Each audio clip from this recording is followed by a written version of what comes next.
Čaute všetci. V minulom videu sme si povedali, s čím novým prišiel Notepix na trh a teraz si ukážeme, ako to reálne aj spraviť. V prvom rade musíte mať obidva prístroje, ktoré chcete medzi sebou preparovať, aktualizované na najnovšiu verziu. Pri aktualizácii na najnovšiu verziu sa vám v obidvoch prístrojoch v prípade zapnutia si Wi-Fi objaví nový modul, tzv. N-Link. V prípade pozorovacích prístrojov vám naskočí aj tzv. Balistická kalkulačka.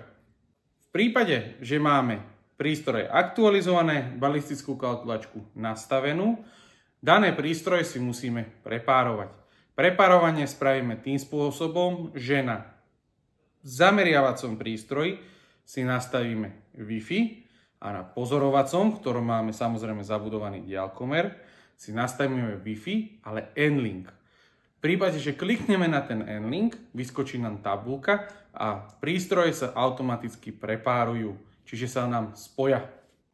Ako náhle ale máme prístroje prepojené, treba mať diaľkomer nastavený, aby meral jednorázovo. Čiže nemôže merať stále, ale len v prípade zapnutia diaľkomeru. To je veľmi dôležité.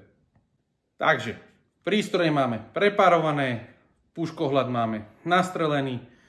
Treba si to premerať jednoducho, vyskúšať tým, že si chytím zameriavač, pozerám sa do ňoho. Ako náhle začnem merať, mi odmeria prvýkrát, ťuknem druhýkrát, prenesie mi obraz a takisto aj posunie kríž. Zase záleží od toho, jak to mám nastavené, že či mi posúva celý kríž, alebo mi pod krížom vznikne druhý krížik. Vám presne vypočíta balistický prepad. Poďme si to teraz spolu ukázať. Pre názornú ukážku sme si to pre vás takýmto spôsobom predpripravili, že sme si na daný zameriavač dali mobilné zariadenie.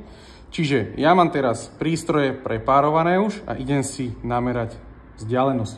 Čiže mám zameriavač s diaľkomerom, spustím si diaľkomer, nameriam si vzdialenosť, odmeralo mi 265 metrov a automaticky mi prenieslo údaje a posunulo bodku alebo iný zámerný bod o niečo nižšie ako ten váš pôvodný.